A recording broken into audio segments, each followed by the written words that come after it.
Hudaybiyah ya, perjanjian Hudaybiyah, sesi terakhir. Maka Urwah nih Pak dikirim oleh Abu Sufyan untuk ngecek Muhammad ini dia mau umrah atau mau perang. Nabi nyuruh Mughirah bin Syu'bah. Mughirah bin Syu'bah. Syu'bah bin Mas'ud. Berarti Mughirah apanya Urwah? Ponakan. Mughirah di belakang saya. Tolong sahabat kasihkan baju perang ke Mughirah. Ya, pakai tutup muka. Gitu tuh Pak. Mau dipegang jenggot Nabi tuh Pak, mau dipegang tuh. Ya, sama si Urwah tuh. Ketika mau dipegang, Mughirah dia tangkis tuh tangannya siapa? Tangannya Urwah Pak, pakai pedangnya, tapi dibalikin. Karena kalau pakai pedangnya utus tuh Pak, dibalikin. Kan kalau dibalikin nggak tajam kan? Yang apa? Yang atasnya itu tuh Pak tuh. Sakit dia, memar dia. Siapa kau? Berani kali ke Urwah. Ini kepala suku katanya. Kata Nabi, Urwah, kamu nggak kenal siapa itu?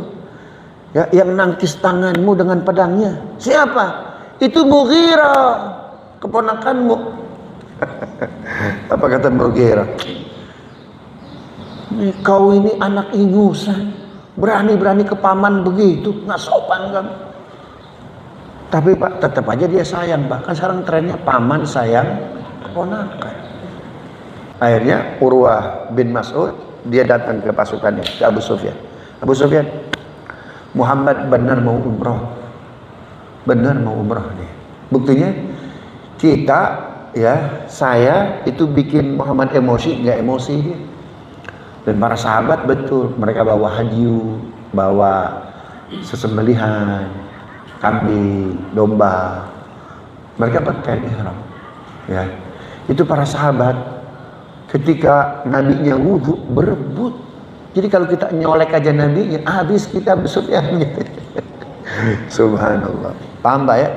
Nah, Abu Sufyan belum percaya nih Pak sama intelijen Urwah nomor 1 Pak, Urwah bin Mas'ud.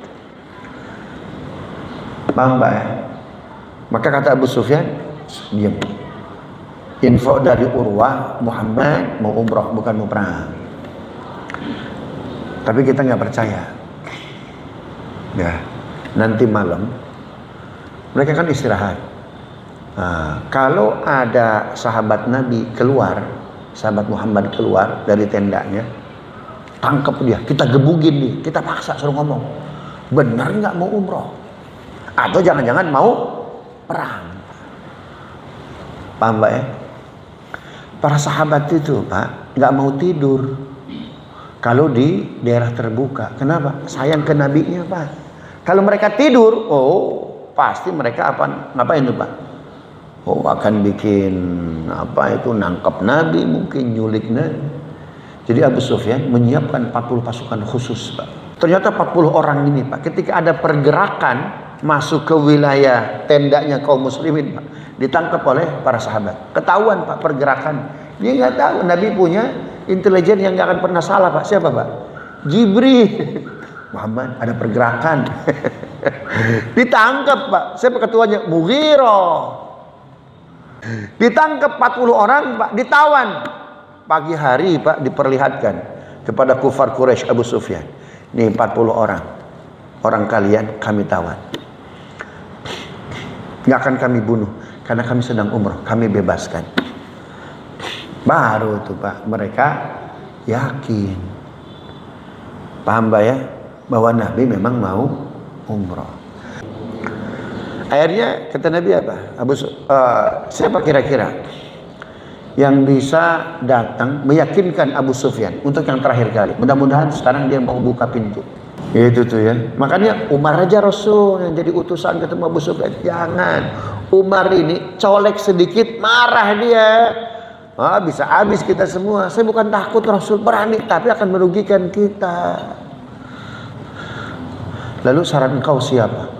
Orang yang paling tinggi kelannya, paling tinggi martabatnya di depan orang-orang kafir Quraisy.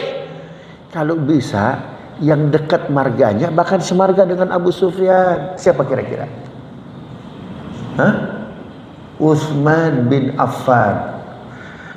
Abu Sufyan bin Affan, Utsman bin Affan. Nah, berangkatlah Abu Sufyan. Apa kata Utsman bin Affan ketika sampai di Mekah ketemu dengan Abu Sufyan? Abu Sufyan, kita mau umroh. Jumlah kami 1.400, kita mau umroh. Tolong buka jalan. Sebentar saya mau mikir dulu ya. Sampai lama Pak negosiasi ini Pak. Sampai menjelang malam. Matahari udah terbenam kok belum pulang-pulang Utsman Pak. Subhanallah. Nabi khawatir Pak. Padahal maksudnya apa? Negosiasi dulu. Abu Sufyan mau mikir-mikir.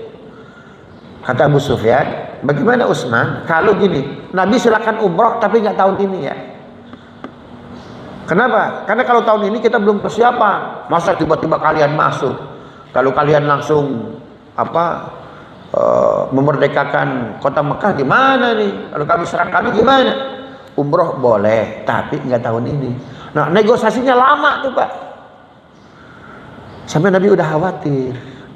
Maka ba'da Isya Pak, Nabi berdiri di sebuah pohon. Ini nih ayat 18 surat Al-Fat. Laqad radiyallahu 'anil mu'minina idh yubayyi'unaka tahta syajar. Allah ridha kepada orang-orang yang beriman ketika membaiat Anda wahai Muhammad. Apa kata Nabi? Wahai kaum muslimin, para sahabatku, kemari berbaiatlah kepadaku. Gitu tuh Pak. Maka orang yang pertama berbaiat Abu Sulalah. Ya, Abu Sulalah, orang Madinah Pak, dari kalangan Ansar. Tangan Nabi di atas, tangan para sahabat di bawah.